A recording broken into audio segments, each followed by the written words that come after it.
Donc, bienvenue à la séance du Conseil de la MRC de Gaudry du 7 mai 2025. Le point 1, c'est lecture et adoption de l'ordre du jour, dont vous avez tous reçu copie. C'est correct pour tout le monde. Donc, ça me prend proposé par M. Bouffal, appuyé par M. Gravel, à ma gauche, à droite. 02, c'est les audiences, on n'a pas. 03, adoption du procès-verbal du 9 avril 2025. Vous avez également eu copie. Donc, ça prend quelqu'un qui propose. Proposé par M. Turcot. Appuyé par M. Goyette, à ma gauche, à ma droite. 4.1, adoption des comptes. Vous avez également eu copie. Donc, proposé par M. Batt, appuyé par Mme Sénéchal. Oui, des blancs de mémoire à soir. À ma droite, à ma gauche.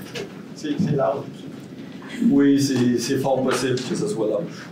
OK. 4.2, résolution de concordance et de courte échéance relativement à un emprunt par obligation au montant de 3 619 000. Donc, évidemment, c'est des renouvellements d'emprunt. Il y en a un, le règlement 256, c'est de l'équipement pour les véhicules incendies. C'est une acquisition qui a été faite en 2016. Il y a 271 véhicules incendies acquis en 2017. Il nous reste 533 000 dans celle-là.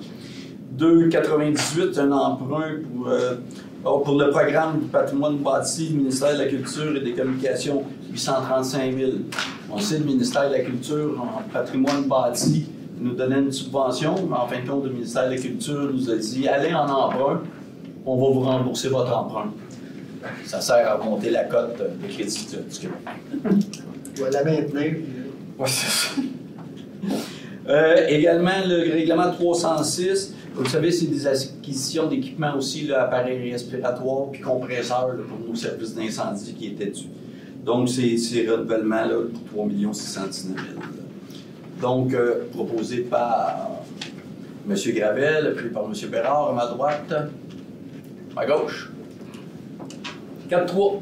Dépôt du rapport d'ouverture de soumission et octroi de contrat, remplacement des appareils de ventilation sur le toit du poste de police de la Sûreté du Québec, parce que le bâtiment appartient à la MRC de Gaudry, donc on est allé en appel d'offres.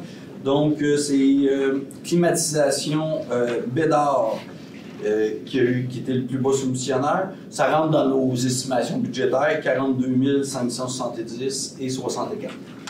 C'est bon? Donc, proposé par M. Moreau, appuyé par M. Sylvestre à ma gauche. À droite. 4.4, règlement numéro 313. C'est un règlement décrétant une dépense de 6 424 550. Donc, et un emprunt de 6 424 650 pour l'ingénierie, la construction et la fourniture d'équipements pour un réseau fibre optique de la haute vitesse dans le cadre du projet d'Autry Branché 3. C'est un nouveau projet. Donc, il y a certaines municipalités qui embarquent dans ça, et ce n'est pas toutes les municipalités. Donc, ça, c'est l'avis de motion donné par M. Villeneuve. 4.5, même chose, mais c'est le projet de règlement. Donc, proposé par M. Villeneuve, appuyé par M. Gravel, à ma gauche. Oui. À droite. M. Lahaye, c'est bon pour vous? Oui, c'est bon. 4.6, résolution d'intention, parc régional de la Serbie. Donc, il s'agit d'une résolution d'intention qui fait suite à des discussions qui ont lieu entre la MRC et la Serbie. La Serbie, c'est un organisme de conservation qui possède une propriété dans l'archipel du Lac-Saint-Pierre, tout près de la ville de Berthierville, qui est située dans la municipalité de l'île du Port. Donc, il s'agit d'une résolution d'intention pour créer un parc régional au sens de l'article 112 de la loi sur les compétences municipales.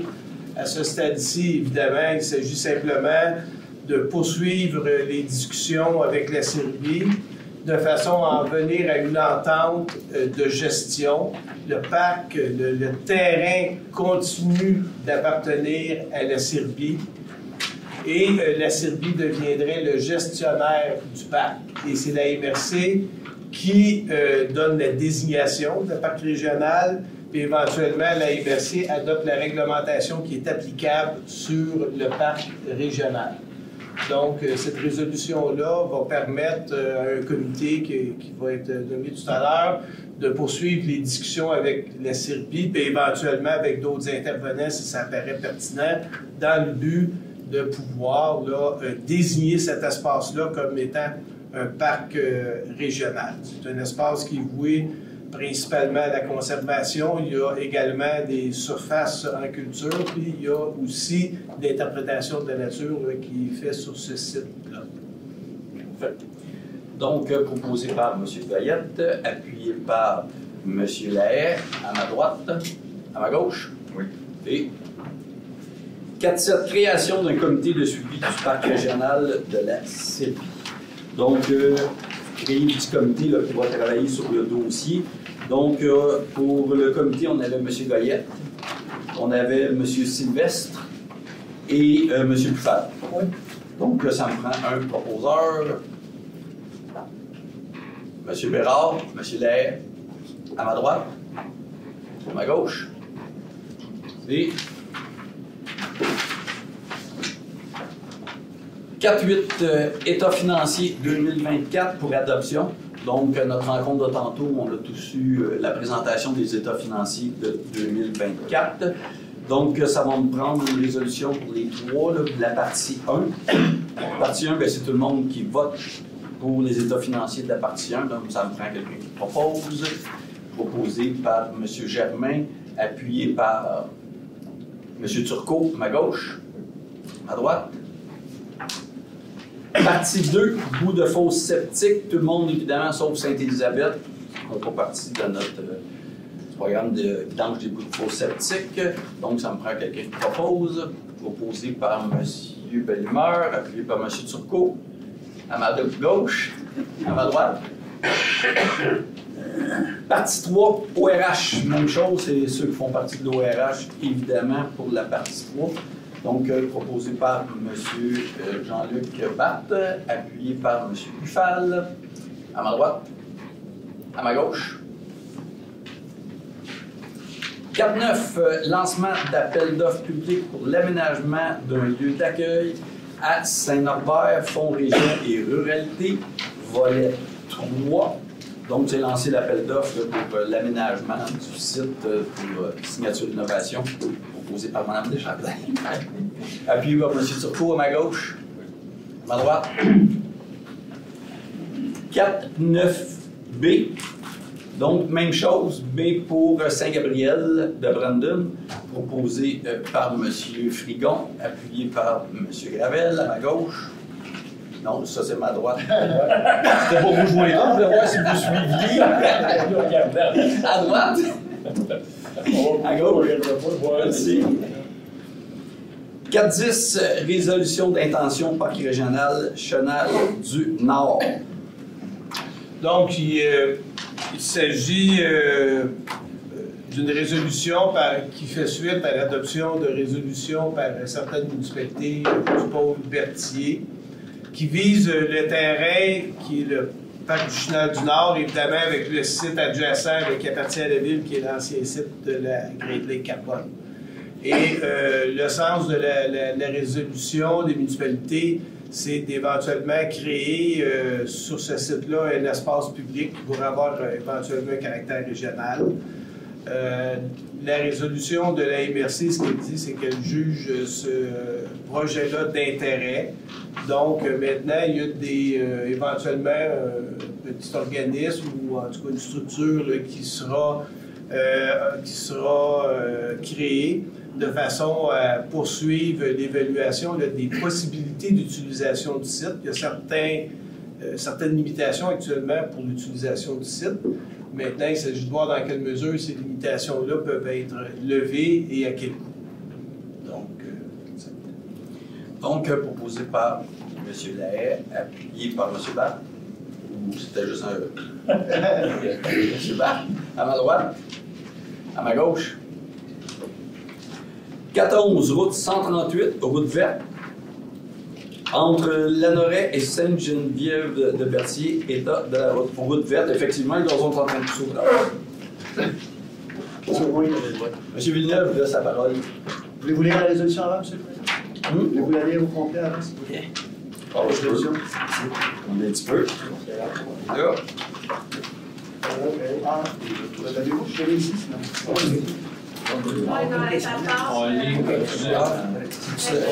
On voulait donner. Ah non, ici, oui, c'est ça. Parfait.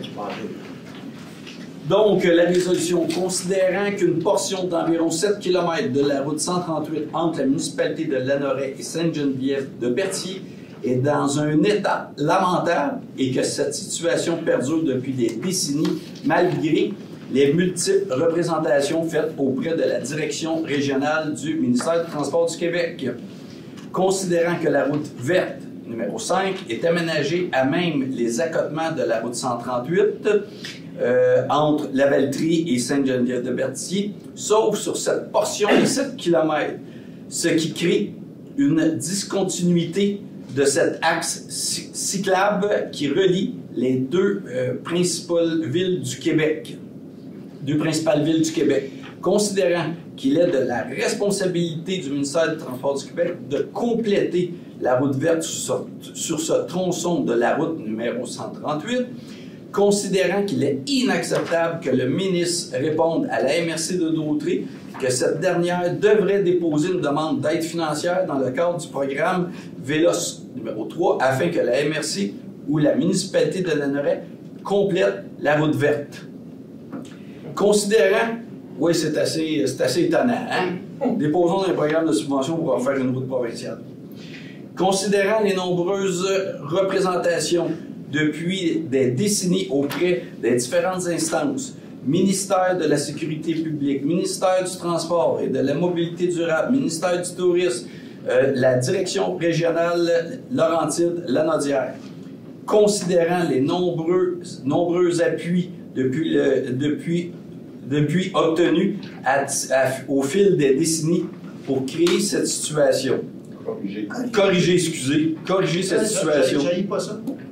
Hein? Créer, j'haïs pas ça. Créer, donc, créer cette situation.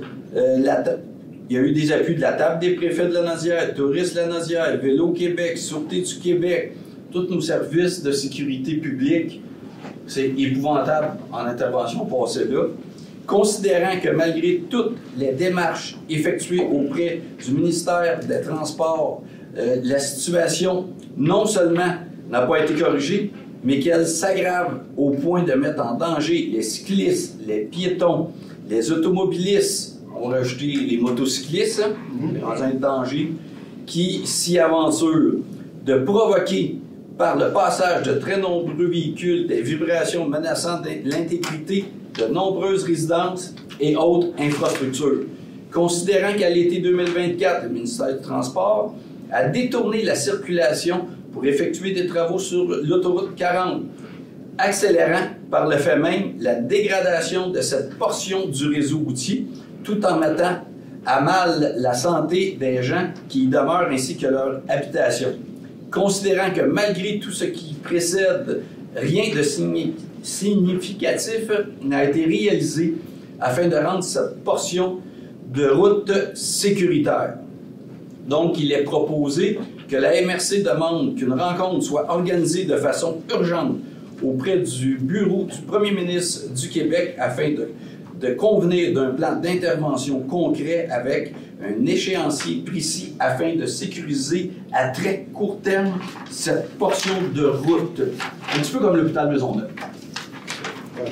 On va tout mettre en mauvais. Monsieur Villeneuve, merci.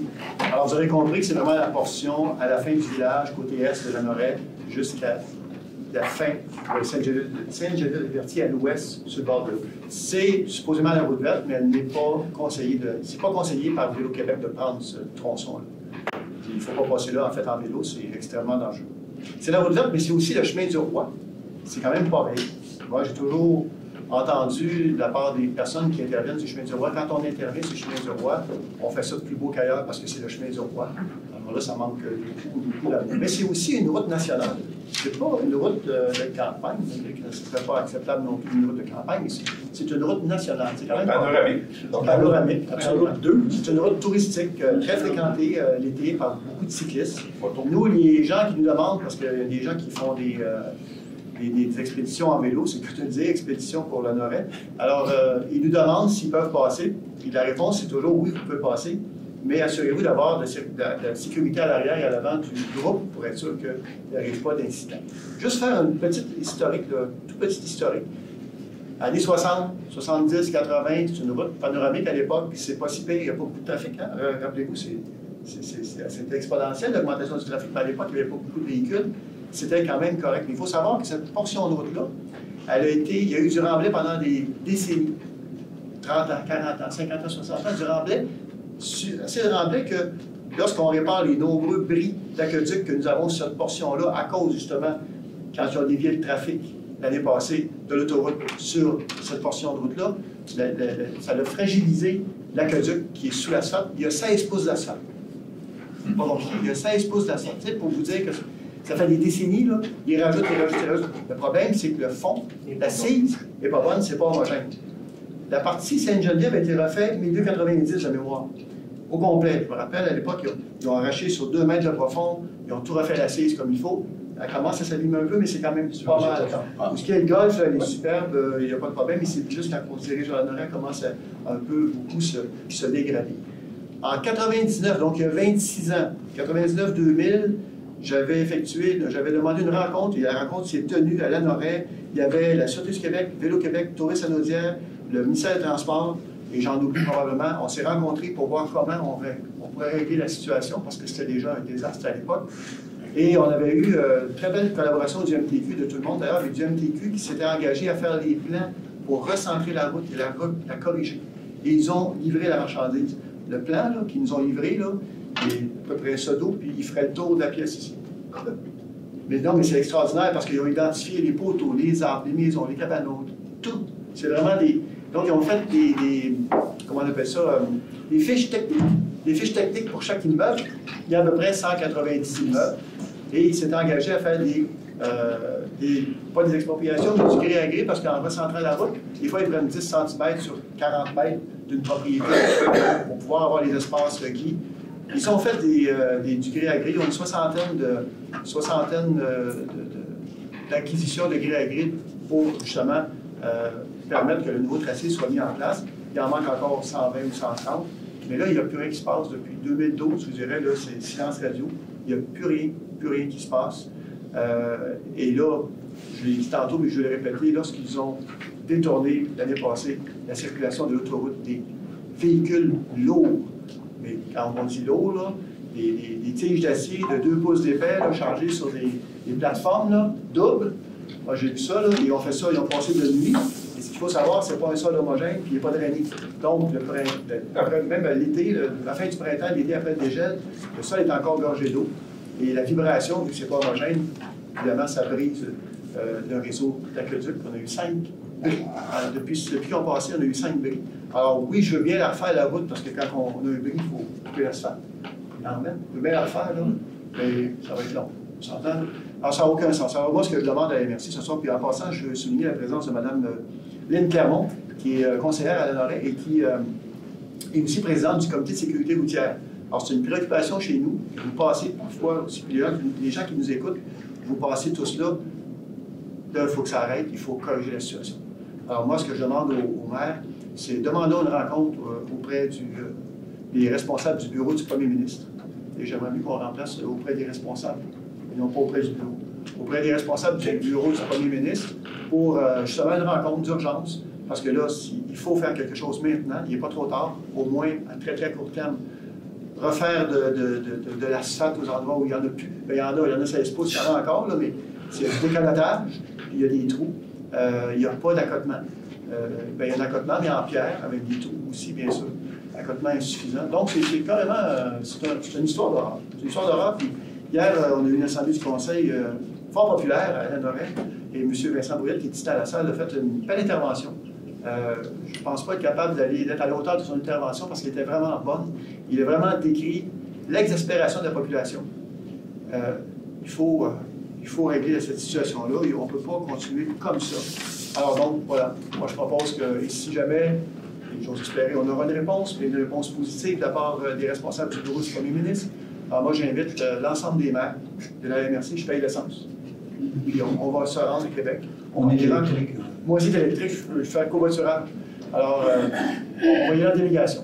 Et je pense que il faut marquer le coup. Il faut absolument créer cette situation-là où on est vraiment oublié. On est oublié. Je le répète, c'est chemin du roi, c'est la route verte, c'est une route nationale, c'est une honte nationale. Effectivement. Je suis vraiment d'accord avec ça. C'est vraiment honte. On va rentrer la proposition. Donc, proposé par M. Villeneuve, appuyé par M. Lahaye, à ma droite, à ma gauche. Merci beaucoup. Encore dessus. Route panoramique. On voit qu'il y a la carrosse. Général de gauche, j'ai passé. Oui, route panoramique. Tu regardes en avant, ta barre. Tu poses là, tu regardes le Déjà, à mon décor. tour, t'as pas le temps de me Non, non, ça c'est ça. Tantôt, anecdote, tantôt, j'ai un policier qui m'a suivi tout le long. Puis je m'en allais comme ça sur la route. Je me suis dit, s'il m'arrête, ça va me faire plaisir. Je ne suis pas en état d'ébriété, monsieur l'agent. J'évite les trous. Non, mais il va faire pareil. Non, lui, il voyait que t'allais droit, c'est ça. c'est ça. Il me suivait. Puis il montrait le chemin. Donc, les points 5, c'est transport. 5.1, transport adapté, on n'avait pas de sujet. 5.2, transport en commun non plus. Les points 6, développement économique. 6.1, comité FRR, volet 3, signature innovation. Donc, c'est tout simplement le dépôt du compte rendu du comité. Donc, proposé par M. Frigon, appuyé par M. Barr, à ma droite. À ma gauche. 6.2, dépôt d'une demande de soutien financier au programme VELOS 3 du ministère des Transports, projet Véloroute Brandon, très beau projet de véloroute dans le Nord. Donc, c'est une résolution que vous, évidemment, vous demandez en subvention. M. Frigon, il aime ça, il sait pas. Donc, proposé par M. Frigon, appuyé par M. Gravel à ma droite, à ma gauche. Les points 7, aménagement du territoire. Donc, 7.1, comité d'aménagement et de conformité. C'est le dépôt. On a des demandes. Oui. Oui, on en a quelques-unes. Oui, on en a. Ça, c'est le dépôt du dernier compte rendu. Ça, c'est le dépôt du dernier compte rendu. Oui, le premier, c'est Ok. le dépôt. Excusez, parce que je cherche mes papiers. Ah oui, OK, il est C'est après. bon. OK. Donc, c'est juste un dépôt, ça me prend un proposé par M. Sylvestre, appuyé par M. Goyette, à ma gauche, à ma droite. 7.2, demande d'autorisation CPTAQ, il n'y en a pas. 7.3, certificat de conformité. On en a quelques-uns. Le premier, municipalité de Saint-Barthélemy, un seul règlement, le règlement 728-25 qui modifie le règlement de zonage 288-90, dont l'effet est de permettre les maisons mobiles pour loger des employés agricoles. Le comité recommande l'émission du certificat de conformité. Donc, c'est Saint-Barthélemy. Saint-Barthélemy. OK. Donc, proposé par M. Sylvestre, appuyé par M. Turcot, à ma gauche, à ma droite. Maintenant, Ville de la Velleterie, le règlement 355-2055 qui modifie le règlement de zonage RR2 2012, qui est un règlement sur la gestion des règlements d'urbanisme, dont l'effet de modifier les grilles des spécifications de la zone SC 169 et diverses dispositions. Le comité recommande l'émission du certificat de conformité. Donc, proposé par M. Moreau, appuyé par M. Sylvestre, à ma gauche, à ma droite. Maintenant, la Ville de Saint-Gabriel, un seul règlement, le règlement CV 605 qui modifie le règlement de zonage CV 195, dont l'effet est de modifier les contributions à des fins de parc et de terrain de jeu et les normes sur les remblais et les déblais et quelques dispositions relatives au garage. Donc, le comité recommande l'émission de certificat. Proposé par M. Gravel, appuyé par M. Bérard, à ma droite, à ma gauche. Municipalité de la Lorette, un règlement de 1071-88-2025 qui modifie le règlement de zonage numéro 105-92 et 269-90, dont l'effet est d'ajouter des dispositions sur l'abattage et la plantation d'arbres. Le comité recommande l'émission du certificat de conformité. Le deuxième règlement, 1072-9-2025, toujours de la municipalité de Lanoraie, modifie le règlement de lotissement 270-90 et 106-92 dont l'effet est de modifier les dispositions relatives à la contribution pour faire partie des terrains de jeu. Le comité recommande l'émission du certificat de conformité. Donc, proposé par M. Villeneuve, appuyé par M. Turcot, à ma gauche, à ma droite. C'était tout. Oui, excusez, oui, c'est... Donc, les points 8, environnement et cours d'eau. 8.1, appui aux résidents du lac Sainte-Rose à Mandeville. Réparation des 3 ponts avant qu'ils tombent. Ça, c'est moi qui l'ai rajouté. Hein? Donc, M. Turcot. La particularité des résidents du lac Sainte-Rose, c'est qu'ils sont complètement enclavés si on n'a pas d'autre moyen de se faire par hélicoptère. Il y a 3 ponts, un entre le lac Hainaut et le lac Sainte-Rose, qui, il y a 15 ans, parce que les assises du pont étaient en train de s'écrouler, le ministère des Transports est venu et ils ont mis un pont beaucoup plus long, mais à une seule voie. Donc, ils ont réduit, et donc il y a seulement une voie, et avec des arrêts de chaque côté. Et ça, c'est la seule façon de se rendre en haut au lac Sainte-Rose. Le pont à l'entrée du lac Sainte-Rose, qui est communément appelé le pont des Bottines, en 2023 et en 2024, il s'est fait frapper par les banquises de glace et l'eau qui frappait le pont, parce que le débit normal sous ce pont-là, en été, est de 1,3 mètres cubes seconde. En 2023, lors de la crue printanière, le débit était de 93 mètres cubes seconde. Et il y avait tellement d'eau que ça frappait le pont et ça créait une vague de retour. Tellement il y avait d'eau. Et le pont a tassé. Il n'est pas parti, mais il a tassé. Le ministère des Transports est revenu par la suite, puis ils ont dit OK, tout est beau. Ils l'ont tassé.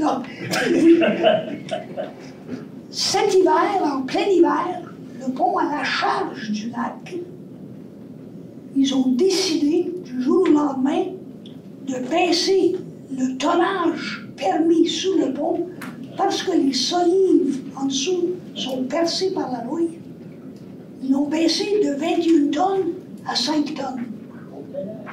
Puis, nous, on l'a su quand EBI nous appelle pour nous dire « Mon camion de vidange, il ne peut plus passer. » Fait que là, et puis, la même chose, le déneigeur, avec la charrue, il ne pouvait pas passer. Donc, pour la moitié de l'hiver, c'est la municipalité qui envoyait un pick-up avec une lame en avant pour déblayer le pont, pour être sûr de permettre la circulation. Fait que là, les résidents du lac Sainte-Rose ont communiqué avec la municipalité, ils nous ont demandé de passer le réseau qu'on a fait, on a envoyé ça au ministère des Transports et on leur a suggéré, faites votre demande aussi à la MRC, ça peut juste aider, ça ne peut pas vous nuire qu'il y a de plus en plus de monde qui signale que c'est pas... C'est intenable comme situation. Donc, incroyable. C'est l'histoire du lac Sainte-Rose. Inacceptable. Ouais, il y en a bien des affaires comme ça. Donc, proposé par M. Turcot, appuyé par M. Villeneuve, à ma droite, à ma gauche. On est rendu au point 9, culture, donc 9.1, fonds de soutien culture et patrimoine à quoi de subvention. Donc, ça nous prend une résolution pour, c'est une résolution pour tous les projets. Vous en avez eu copie de toute façon dans tous vos documents. Là, je n'en nommerai pas, il y en a quand même beaucoup. Je ne vous les nommerai pas tous. Donc, ça pourrait être une proposé par Mme Desjardins et par M. Turcot. À ma gauche, à ma droite, c'est 9.2, programme de développement d'initiatives culturelles, octroi des subventions. Pour la plupart, c'est des subventions qui varient entre 7 000 et 3 000 à peu près. Puis il y a plusieurs projets dont également vous avez tous reçu copie. Donc, proposé par Mme Desjardins, appuyé par M. Turcot, ma gauche, ma droite. On passe à 9.4. Utilisation des sommes excédentaires de l'entente de développement culturel 25. Donc, c'est octroyé, là, vous avez eu une liste, là, il y en a seulement un, c'est un montant de 3 000 qui est octroyé à Yves Louis XVI pour un projet de galerie à YLS provenant. C'est quoi exactement, Mme Desjardins? C'est une galerie à Saint-Gabriel. OK, parfait. Si vous permettez. Ah oui, j'ai déjà été, oui. Non, il n'y a pas juste ça, c'est que Yves Louis XVI avait envoyé sa soumission au comité culturel, mais malheureusement, ça, son envoi s'est retrouvé dans les pourriels. Ah. Et c'est seulement Pour lors de la revue que ça a été noté comme quoi. Ça a été oublié. OK. OK, parfait. Malheureusement, à cause que tous les montants du comité culturel avaient été octroyés, là, on a dit, ben là, si on veut le faire, il faut retourner. OK, c'est pour ça qu'il est dans ce programme-là. OK, parfait. Donc, proposé par M. Gravel, appuyé par M. Turcot, à ma gauche, à ma droite. Bien, point 10, rapport du préfet, M. Barthes. Le préfet, on n'a pas le rapport encore. Ça fait 2 mois que je les ai pas. Ça veut dire que là, ce que je vais y avoir, peut-être qu'il va y avoir beaucoup de questions. Je ne pense pas qu'on va en avoir. On verra. Mais commençons là. Je vais juger par envoyé, moi-même. il a été à mi-tard. Oui, il était Ouais, il était 8 tasses parce que. Mais il n'a pas. Il est allé au lac à l'épaule, et puis. Je ne sais pas qui est allé. Il y a des séances, ouais, c'est ça. Il n'y a pas un comité FRR. FRR, Qui était par comité vidéoconférence. préparatoire. C'était tout ce qu'il y avait dedans. le préfet. Table des préfets, non? Non, elle avait On pas. n'avait pas eu. C'est jeudi la semaine prochaine. Fait que, il n'y a pas de. Je vais le proposer pour me pratiquer. Dans 2 semaines, oui, c'est très bien. Exact. Donc, proposé par M. Barthes quand même. Ben oui, ben oui. Appuyé par M. Frigon à ma gauche, à ma droite. Correspondance. Il y avait quand même une correspondance que j'ai vue, la première, qui était. Ouais, la première, je trouvais ça intéressant de la donner. La première correspondance. Parce que les autres correspondances, c'est souvent d'autres MRC qui nous envoient leur correspondance, exactement comme on fait souvent nous autres aussi. Là. Ben, il y avait les trois lettres du ministère des Affaires municipales par rapport au FRR, volet 1, volet 2 et volet 3, qui confirment les montants. Exact. OK, c'est ça que je voulais dire. Les montants de subvention qu'on a, qui est dédié aux municipalités à la MRC dans le développement régional, c'est tout simplement les lettres de confirmation des montants. Mais il reste encore beaucoup de, je dirais, de poutine administrative à avoir sur le. C'est sur 3 ans. Ouais, aujourd'hui, M. Boulet et moi avons participé à une rencontre avec les autres préfets de la MRC et directeurs généraux de la région de la Naudière. On nous a donné un peu plus de détails sur le volet 2, disons, qui inclut maintenant le volet 3. Donc, l'enveloppe du volet 2 va inclure le volet 3. On va voir plus tard comment ça va s'articuler, ça. C'est comme il y a un A et puis un B. 1, 2, 4. Et puis, il y a le 4 est devenu le volet 3. Donc, cependant, effectivement, ce qu'on peut vous dire, c'est que l'entente est sur 5 ans, mais les montants sont garantis pour 3 ans. Donc, les 2 dernières années, il y a une entente, mais il n'y a pas d'argent à ce stade-ci. Il va en avoir ce qu'on nous dit pour les 2 dernières années. Ils ont confiance. Mais malheureusement, il reste encore beaucoup d'éléments à clarifier, ce qui fait qu'on ne peut pas vous donner beaucoup d'informations. Normalement, on va avoir une rencontre plus technique dans les prochaines semaines avec le texte de l'entente, parce qu'évidemment, c'est le texte de l'entente qui fait que là, on comprend bien de quoi il s'agit. Il y a une année de transition qui est prévue parce qu'évidemment, il y a des modifications relativement importantes aux ententes qui vont advenir.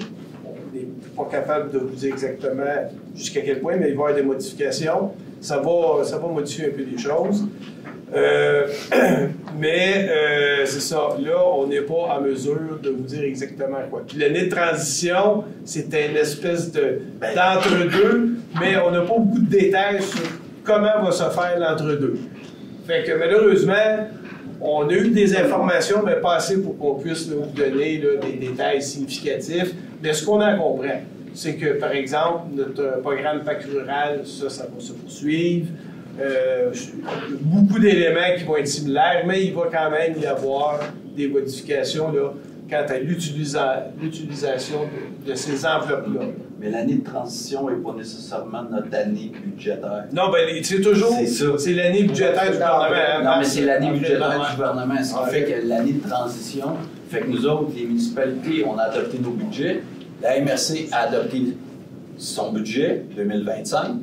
Fait que là, on attend tous les détails, parce que ça peut avoir d'autres, on a dit au ministère des Affaires municipales. Ouais, mais nos budgets sont adoptés. S'il y a des modifications, puis ça apporte des dépenses excédentaires en développement économique, nous autres, on va chercher ça où? En tout cas, le ministère va... Puis ça vient beaucoup du Trésor public, hein? Du ministère du Conseil du Trésor. Donc, ces orientations-là. Comme on sait, le Conseil du Trésor, bien, le Trésor, il n'y en a plus beaucoup. Fait que c'est ça. Ben, tellement pas que là, la première année, on va avoir un peu un financement, mais par la suite, on va se faire rembourser les dépenses après. Ce qui veut dire que là, la MRC va se retrouver encore dans une situation où on va devoir avancer des sommes. Dans ce cas-là, c'est 1 500 000 par année. Ça va commencer à faire des sous pas mal. Mais là, c'est dur. On a... Mais la bonne nouvelle, c'est que le programme est renouvelé. Soyons... Et quand on va avoir plus, ça va être vraiment, on va l'avoir plus détaillé. La technique va se réunir, puis Karine aussi, évidemment, dénommée qui va aller là. Cathy dénommée. Puis on pourra avoir une présentation pour l'ensemble des maires ici par le ministère des Affaires municipales. Parce que je pense que c'est important qu'un coup de flou va être canné, va être mis en place, bien là, vraiment, qu'ils viennent vous le présenter. Fait comme ça, vous pourrez vous poser vos questions. Il faut que ça évite le jeu du téléphone, puis vous ramener, d'avoir toute l'info. Donc, c'était ça pour tout ce là. Donc, on avait un autre point que je n'ai pas fait. Donc, service d'incendie, entente intermunicipale d'entraide, ça le dit, hein? C'est de l'entraide avec la municipalité de Masquinongé. Ils nous aident, on les aide. C'est les mêmes protocoles d'entente qu'on a tout le temps avec les municipalités. Donc, proposé par M. Gravel, appuyé par M. Sylvestre, à ma gauche, à ma droite. Merci beaucoup. Donc, point 13, période de questions.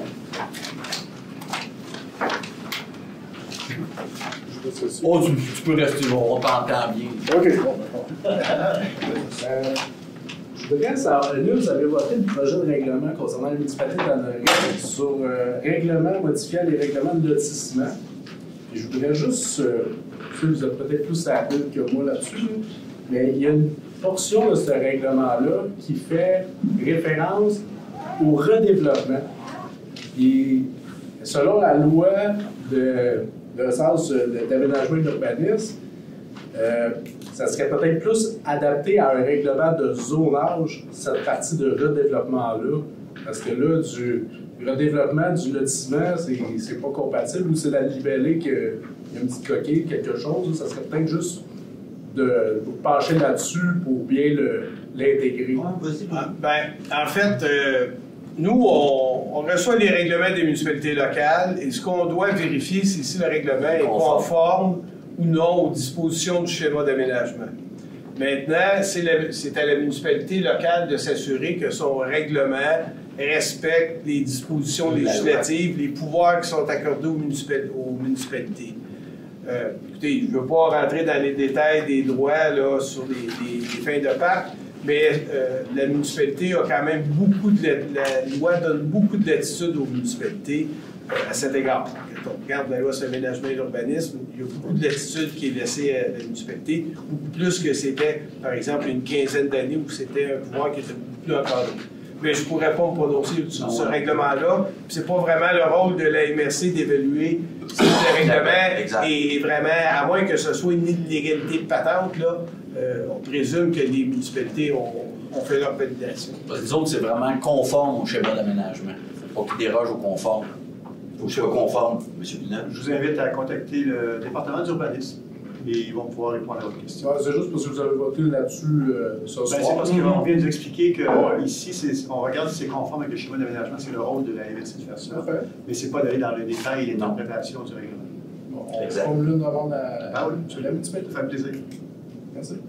Juste noter votre nom. Vincent. Vous excusez le nom de famille? Goulia. Parfait, merci. Autre question? Pierre Sabiac, Sainte-Élisabeth. Vous avez attiré mon attention, tantôt, j'étais comme surpris un peu. Surtout quand que vous dites Sainte-Élisabeth, ça m'a attiré. Point 4.8, État financier 2024, je n'ai pas trop saisi, là. Adoption des États financiers 2024. Vous avez adopté quelque chose l'an premier, il y avait 3 volets, je pense. Je ne sais pas, j'ai bien saisi, oui. Il y a 3 parties de budget distinctes, parce que ce n'est pas toutes les municipalités qui contribuent aux 2 autres parties. Il y a une partie où c'est toutes les municipalités qui contribuent, partie 1. Partie 2 et partie 3, ce n'est pas l'ensemble des municipalités qui contribuent. Exemple, C'est pour ça ORH, qu'il y a des parties distinctes. la partie 3, ORH. La Valtrie, on n'a pas d'ORH. On ne vote pas sur la partie 3. Fait que c'est pour ça qu'il y a vraiment 3 parties. La partie 2, elle. Les bouts de fonds septiques. Je sais comment ça fonctionne. C'est quoi ça, la partie 2 en gros? Il Ben, y a la documentation aussi là-dessus. Ben, c'est les municipalités qui font partie de la vidange de bouts de fosse septiques. Je ne vais pas parler de nous autres. Là. Les municipalités comme Sainte-Élisabeth, c'est eux autres qui s'en occupent. Les autres, ben, c'est un regroupement de l'ensemble des municipalités de la MRC. On s'est regroupés. Puis c'est la MRC qui gère les bouts de fosse septiques. Donc le mesurage, la vidange, on a des mesureurs l'été. Donc c'est pour ça que vu que Sainte-Élisabeth n'est pas dedans, ben Sainte-Élisabeth ne vote pas sur cette partie-là parce que vous vous occupez, la ville, la municipalité s'occupe des fosses septiques des citoyens. Nous autres ici, c'est une compétence qui est à la MRC, c'est la MRC qui s'en occupe. C'est ça, c'est bien de bien comprendre. Là. Pourquoi que vous vous regroupez pour faire ça, cette vidange-là? Ça doit être souvent qu'il fait un truc qui vient. C'est pourquoi que vous vous regroupez, il doit avoir un intérêt. Non, c'est le mesurage. C'est le mesurage gestion. L'administration. Ben, en fait, ce qu'il faut comprendre, c'est que le règlement prévoit que les fosses septiques doivent être vidangées aux 2 ans, à moins qu'on procède au mesurage de l'écume et des boues dans la fosse pour évaluer si c'est nécessaire de faire la vidange. Ce qui fait en sorte que mesurer l'écume, les boues, ça coûte beaucoup moins cher que de vidanger l'installation septique.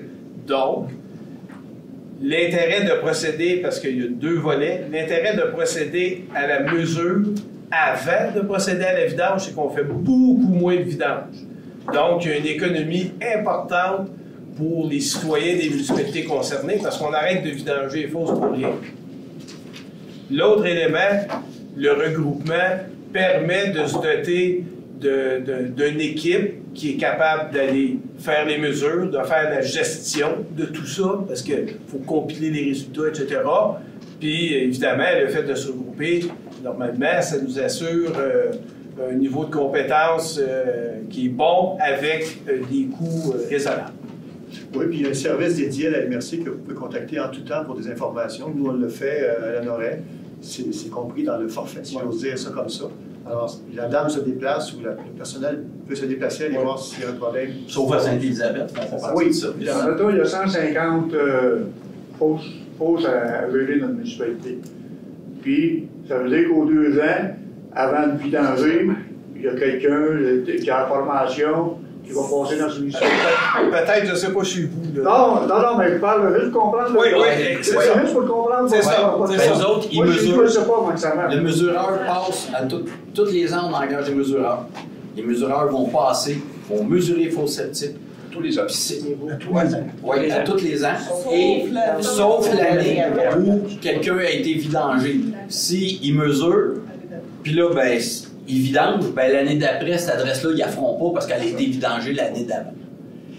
Mais c'est vraiment aussi point de vue environnemental parce que, vous savez, vider une fosse septique automatiquement tous les 2 ans, c'est pas nécessairement une bonne chose à faire, c'est pas dû pour être vidangé. Il y a une différence entre une famille de 5 et une famille de 2. Fait qu'une fosse septique, il y en a qui peuvent la faire vidanger aux 4 ans, puis c'est pas grave. Ça peut être aux 4 5 ans. Par exemple, la personne, elle va là 4 mois par année, parce que c'est son, pas chalet, mais sa résidence temporaire.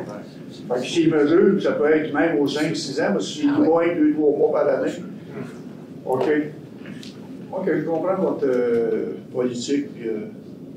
L'autre point qui a attiré mon attention, si vous me le permettez, là, ça serait à M. Tunnel.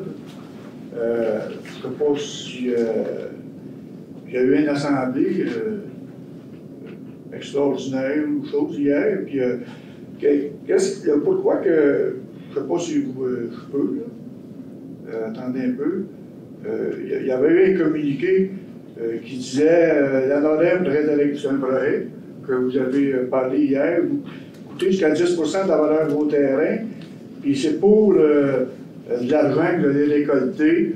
Là, je ne sais pas tout l'encadrement, puis c'est pour les parcs. Les fonds de parc.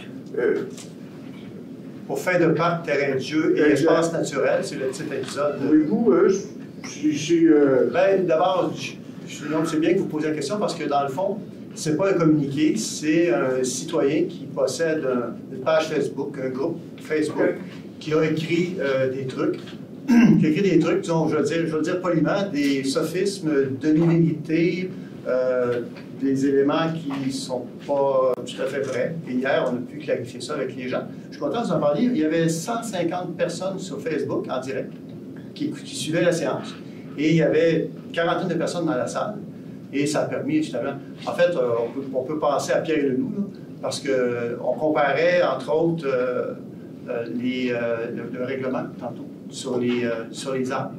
Et on le comparait avec Saint-Amable qui a envoyé une taxe aux citoyens qui n'avaient pas d'arbres sur leur terrain, alors qu'on n'est pas du tout dans ce registre-là. C'est loin de ça. Alors, il y avait des comparaisons douteuses, on va dire comme ça. Et ça, c'était pour le règlement sur les arbres, et puis l'autre, c'est sur le lotissement. Et encore là, il y avait des inexactitudes, je vais le dire diplomatiquement, dans le texte qu'a écrit le monsieur en question sur sa page Facebook, son groupe Facebook, qui est quand même suivi par, je pense, 4 ou 5 000 personnes. Alors, je l'avise les gens, faites attention quand vous lisez des trucs sur Facebook.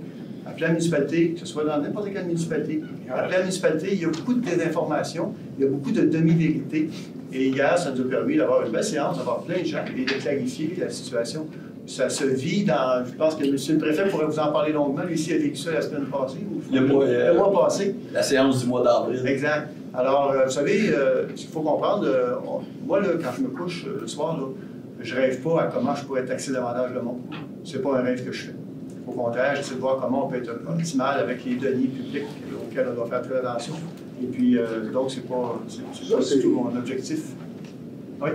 Ce projet-là, c'est-tu, on va dire, le lotissement de terrain, là, quand quelqu'un veut lotir un bout de terrain, ça s'en va, qu'est-ce que j'ai compris, là, ça s'en va pour les banques, pour l'investir. Terrain de jeu, terrain de jeu et espace naturel. Les argents, ça joue entre 0 et 10 Le gouvernement permet aux municipalités, c'est une contribution, c'est pas une taxe, parce qu'une taxe, ça s'applique à tout le monde ou à un secteur donné. Ça, c'est pas pareil, c'est une contribution.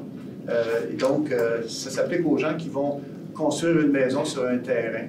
Ils achètent un terrain, ils construisent une maison, et là, il va y avoir un montant qui varie entre 0 et 10 sur les municipalités, qui va être chargé aux citoyens, et c'est un fonds réservé. Donc, l'argent qui est récolté, ça va dans un fonds réservé qui, lui, doit servir uniquement à l'entretien ou à l'acquisition de terrain pour un parc, pour les parcs, tout ça. C'est vraiment un fonds dédié à ça. C'est votre projet, ça, là. Pardon? C'est votre projet, ça. C'est mon projet, c'est la loi qui permet ça. Le projet de règlement vient changer quelques trucs à l'intérieur. Et puis là, encore là, je tiens à le dire, c'est important. Il y avait beaucoup de gens dans la salle, il y avait 150 personnes. Et moi, ce que je disais à la fin, j'ai dit, vous savez, j'ai lu des commentaires tantôt sur Facebook dans la journée qui disaient « Ah, ça donne rien d'aller là, ils vont le faire pareil. » Non. Hier, on prévoyait de monter à 10 et puis on l'a laissé, comme il était là depuis les années 2010 à peu près, à 7,5 Okay. On peut le baisser, on peut le monter. C'est selon l'état des parcs, ou si on veut en créer un autre, ou si on veut l'entretenir aussi. Dans notre cas, chez nous, il y a eu un sous-investissement dans les parcs pendant plusieurs années. Et là, ils sont rendus, parce qu'ils ne sont pas dangereux au point qu'il faut les fermer, là, mais il faut les mettre aux normes, puis il faut les refaire. Un rapport qui dit qu'il faut les refaire. Et donc, l'idée de monter à 10, c'était ça, c'était d'avoir des sommes supplémentaires pour refaire les parcs. Mais là, on laisse ça à 7,5, puis on va utiliser dans le fonds général, on a un surplus un peu comme Sainte-Geneviève. Un fonds Pour public. Sainte-Geneviève, on a un surplus à la municipalité. Vous allez virer dans le On fonds va prendre un public. surplus un peu, puis on va les rénover en 2026 pour les mettre aux normes. Dans le règlement, ça peut être. Ça marche entre 0 et 10 c'est vraiment par le règlement, c'est la municipalité qui décide. On peut avoir des différences entre toutes nos municipalités. Par contre, ça peut également être, mettons, 7,5 mais la municipalité peut décider, au lieu de le prendre en argent, de le prendre à 7,5 de la valeur du terrain en terrain. Exact.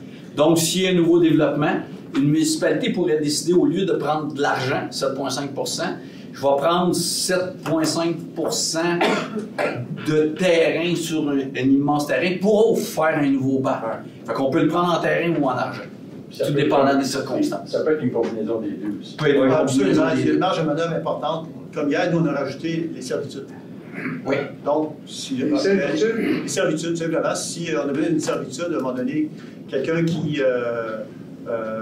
peut construire un immeuble, et là, il est assujetti donc à la contribution, on s'assoit, on négocie avec eux autres. Dans le fond, c'est une entente toujours. Moi, je disais hier, il n'y a pas d'histoire d'horreur. On s'assoit, on jase avec les gens. Moi, j'en connais pas d'histoire d'horreur. J'étais maire pendant de 1999 à 2008, puis encore aujourd'hui. Puis, on finit toujours par s'entendre, de gré à gré tout le monde, puis tout va bien. Alors, il n'y a pas d'histoire d'horreur à ce niveau-là. Et on a vu une servitude, exemple, sur un terrain, eh bien, pour alimenter en eau un parc avec une fontaine, puis il faut passer sur le terrain, de façon souterraine. On peut, à ce moment-là, dans l'entente, avec le citoyen. C'est une servitude d'entretien qu'on appelle, pour que la municipalité puisse passer, les réparer si jamais il y a quelque chose. Admettons que là, ça reste à 7,5 que je constate. Admettons, le projet, il reste à 10, puis vous procédez, ça doit être un avis de motion, puis après une résolution. Si on veut changer, on peut changer en tout temps. Oui, mais mettons, ça a été le processus. Oui. Et à 10 là, vous entérinez ça. La MRC a quelque chose à dire là-dedans? Oui, attendez un petit peu. La MRC, la seule chose qu'elle a à dire pour que ce règlement-là rentre en action et soit valide, pour que la municipalité puisse vraiment le mettre en action, il faut que ça passe à la MRC pour que la MRC, comme on vient de faire, dise « Votre règlement est conforme à notre schéma d'aménagement ». Là, le règlement rentre en action. Mais il faut absolument qu'un règlement, comme on fait tout le temps ici, il faut absolument que dès que n'importe quelle municipalité adopte un règlement, il faut que ça vienne ici, puis il faut qu'il y ait une résolution disant que c'est conforme à notre schéma d'aménagement. Là, ça devient en action. Précision, c'est pas tous les règlements administratifs, c'est pas des exact. Non, mais le règlement se fait. Mais c'est pas la MRC qui va décider du pourcentage. Non, c'est ça. Non, je comprends. Je pense que j'ai tout saisi, là, je suis pas sûr. Fait que c'est la MRC qui va émettre une résolution suite à ce rapport-là de la municipalité de la Valkyrie, excusez. On les aime beaucoup. On s'aime pas mal. Non, mais, OK, tu comprends les procédures et les étapes. OK. La MRC, une dernière, parce que vous avez beaucoup de responsabilités, puis pas familier avec tout ce que vous pouvez gérer. Là. Pas de problème. Parce que beaucoup de monde, beaucoup de citoyens au Québec vont dire la MRC, c'est là pourquoi, ça, tu sais. Mais ça a un rôle, ça, c'est sûr. Là. Un des rôles que je pense que 90% de la population, 95% au Québec, ça n'a pas. Votre rôle, votre responsabilité, ça doit être les cours d'eau. seulement, là, les cours d'eau, ça doit être une de vos priorités. Les berges. Ben, tu sais, là, je vois. Pas les berges, pas les berges, par berges. exemple. La responsabilité de la MRC, c'est d'assurer le libre écoulement des eaux quand la sécurité des biens et des personnes est menacée. Fait que c'est pas parce qu'il y a un arbre dans un cours d'eau que la MRC va aller l'enlever. Admettons, on fait du remplissage de terrain. Ça, c'est la réglementation municipale, protection des rives et du littoral. Normalement, c'est l'inspecteur de la municipalité locale qui devrait intervenir parce que c'est dans la réglementation d'urbanisme qu'on prévoit qu'on ne peut pas remblayer. À terme, si ça devait obstruer complètement le cours d'eau, peut-être qu'on interviendrait, mais normalement, la première intervention, c'est la réglementation d'urbanisme qui doit être appliquée. Le ministère de l'Environnement. Ben, éventuellement, les ministères. Le ministère de l'Environnement. Vous comprenez, Je là. veux dire, là, de la MRC, ça, quoi, non? Pardon? Mettons, il y a du remplissage, là. C'est qui Ça dépend. Parce que ça peut déplacer. Ça dépend. Ça va déplacer les bassins de rétention. Habituellement, nous autres, on va intervenir là, dans les cours d'eau agricoles parce qu'au fil des ans, c'est ça qu'on fait présentement, là, justement, à la laveterie. C'est le point de jour. C'est sur le point de jour. Là, c'est Le ruisseau du là, point de c'est jour. gros. Bon, au fil des ans, les sédiments s'accumulent dans les cours d'eau. Ça fait en sorte qu'à la fin, le cours d'eau il est plus efficace. Les drains des agriculteurs sont dans la boîte, puis bon, ça marche plus. Fait que là, on va intervenir pour rétablir le libre écoulement des eaux. Là, on va intervenir. Moi, là, je suis Jean-Paul, puis je dompe un voyage de sable dans le cours d'eau. Là, dans une situation comme celle-là, première chose qui devrait arriver, les municipalités locales devraient faire respecter son règlement d'urbanisme. Puis dire au monsieur, dans le règlement, c'est bien marqué, vous n'avez pas le droit de... Puis là, enlever ça de là. S'il ne veut pas l'enlever, éventuellement, le ministère de l'Environnement pourrait intervenir. Puis à la limite, si ça posait des problèmes de sécurité majeurs, la MRC pourrait peut-être intervenir aussi. Envoyer la mais, facture. oui, on ne paiera pas ça. Envoyer la Mais facture. oui, le monsieur, il espère qu'il y a de l'argent de côté. Oui. Fait que c'est ça. Puis là, il y a toutes sortes de situations. Un barrage de castor. Bon, ben là, on a une entente avec la municipalité locale. C'est la municipalité locale qui va aller l'enlever. Une obstruction ponctuelle, des branches. Si on est capable de sister un arbre d'un citoyen, puis que les racines sont encore dans le terrain, on va dire au citoyen, c'est votre arbre, il faut le retirer. Puis c'est le citoyen qu'il faut qu'il assume les frais de ça. Puis de la même façon, comme là, sur le cours d'eau Point du Jour, on intervient, ce sont les propriétaires riverains qui doivent payer les frais de ça. C'est comme ça. Puis il faut faire attention, exactement comme le littoral ou les berges de fleuve, c'est de la réglementation du ministère de l'Environnement. Mais c'est les municipalités qui l'appliquent, qui appliquent une partie des règlements du ministère de l'Environnement. On intervient, exemple, quelqu'un qui reste sur le bord du fleuve, qui demande un permis, puis que tout ce qu'il présente, il respecte le littoral, puis il respecte les berges du ministère, des contraintes, des lois du ministère de l'Environnement. La personne construit, puis s'en va plus loin, puis il ne respecte pas la loi, c'est la municipalité qui poursuit le citoyen pour qu'il remette en état. Juste pour conclure, là, on dit pour fin de compréhension, là. Moi, un brevet, puis il y a un cours d'eau, puis mettons, il y a une bonne drape, là, puis je choisis 2500 voyages de terre. Là, je m'en vais jusqu'au cours d'eau. Là, je change les bassins de rétention. Là. Ça, là, je mets ça, là. Réglementation municipale. Pour en mettre plus que qui en demande, là. Réglementation municipale. OK. Fait que la réglementation municipale, il l'accepte. Puis ça peut avoir l'effet qu'un autre citoyen en aval, en amont. Avant. Que lui, il peut être inondé. Ça peut avoir des faut faire attention. Là, c'est une problématique là, que... C'est pas évident quand même, là, on dit inondé. Non, parce que quelqu'un ne peut pas... Là, c'est t'as deux voisins, c'est très théorique, parce que là, à un moment donné, c'est le code civil qui s'applique, parce que un voisin envoie de l'eau à l'autre voisin, ben là, tu te retrouves avec le code civil. Normalement, la municipalité va émettre un permis de remblaiement et elle va demander un saut d'ingénieur. Fait que cette situation-là ne va pas se produire. Puis il faut pas que ça aille à l'encontre des lois du Ça ministère de prend un saut l'Environnement. d'ingénieur. C'est pas de saut d'ingénieur. Exactement. OK. Bon, ben, non, c'est écoutez, j'ai bien apprécié. Pas de problème. Bon, ben merci. Là. Donc, levé de l'Assemblée. Excusez, non, allez-y, oui. Allez-y. Oui, Richard Sagnac, Sainte-Élisabeth. Vous avez parlé tantôt, on parlait des faux sceptiques, du suivi qui se fait. C'est à tous les ans, vous dites, parce que c'est dans plusieurs MRC que c'est le même. C'est mesuré. Ben, je ne sais pas combien d'MRC font ça. Moi, je sais. Mais il y a plusieurs municipalités et MRC qui font ça, effectivement. Puis le mesurage se fait effectivement sur une base annuelle. Fait que ça implique en plus qu'il y ait un suivi probablement pour savoir si tout est conforme. Ben, oui. Ça nous permet de savoir s'il y a des installations pas conformes, parce que comme on fait toutes les installations, à un moment donné, on voit bien qu'il y a des gens, on ne peut pas évidenger, on ne peut pas les mesurer parce qu'il n'y a pas d'installation. Vous comprenez, là? Mais Bruno, il faut préciser aussi que la responsabilité de s'assurer que si on constate, c'est MRC constate une non-conformité à un règlement sur les faux sceptiques, c'est la municipalité qui a le fardeau de s'en occuper. Oui. Comme, c'est ça. Comme chez nous, on a la liste. Moi, j'ai la liste. On a une liste à un moment donné de faux sceptiques non conformes. Et la municipalité, c'est elle qui doit s'occuper pour qu'ils deviennent conformes.